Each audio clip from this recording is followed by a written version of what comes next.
Welcome to the Parsha Perspective. Each week, we will delve deep in a weekly Torah portion to find a practical and insightful way to enhance your daily life.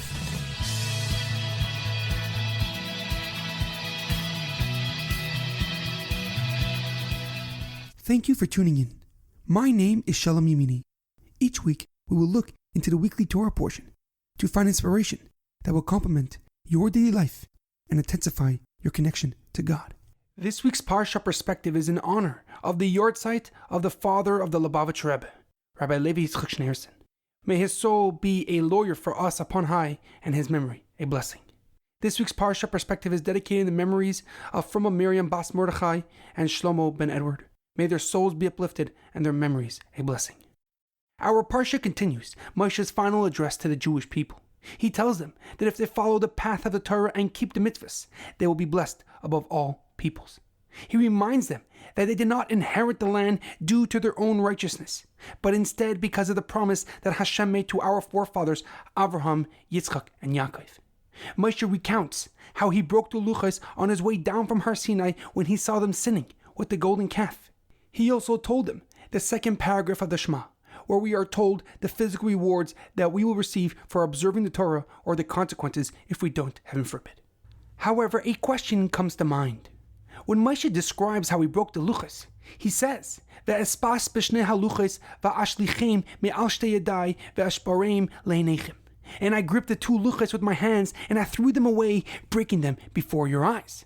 But why did Moshe need to say that he grabbed hold of the Luchos if he was already carrying them down the mountain? The Or HaChaim HaKadosh explains that the reason Moshe Rabbeinu had to suddenly grab hold of the Luchos was because the holiness that was keeping the Luchos afloat dissipated when Moshe Rabbeinu saw the Jewish people sinning with the golden calf. As the Luchos were made of sapphire and extremely heavy, and therefore Hashem made a miracle that the Luchos would hover slightly above Moshe's hands. This miracle made it possible for Moshe to carry them down the mountain. However, once Moshe saw how the Jewish people were dancing joyfully around the golden calf, the holiness and the miracle that kept the Luchos afloat vanished.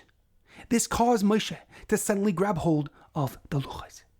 However, the Lubavitcher Rebbe gives a deeper and more powerful explanation. He quotes the Medrash Rabbah that until Moshe Rabbeinu grabbed the Luchos were considered public property.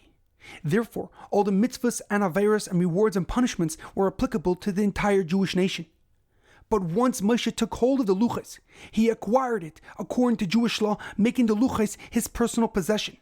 And this action resulted that all the laws, regulations, mitzvahs, and averos were only applicable to him. The Rebbe explains that Moshe was trying to signify to Hashem that the Jewish people did not necessarily know the exact laws of the Torah, for the Luchos were not in their possession. Therefore, it would not be appropriate for God to punish the Jewish nation to the fullest extent of the law, which was total destruction.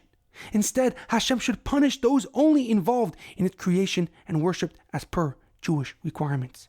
We see that Hashem listened to Moshe's request for leniency as he did not destroy the entire Jewish nation, and he gave us a second set of Luchos.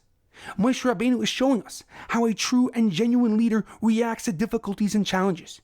They must take total responsibility before trying to rectify any situation.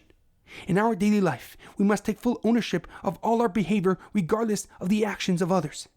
Whether in business or by friends and family, it is imperative that we take total responsibility for our conduct before we begin to judge others.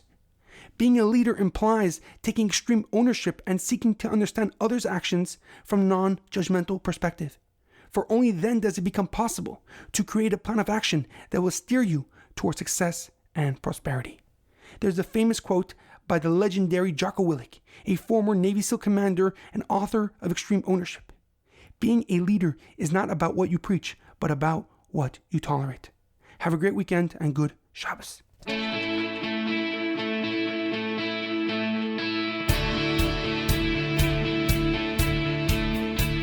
Thank you for tuning in to the Parsha Perspective. Check out our website, theparshaperspective.com.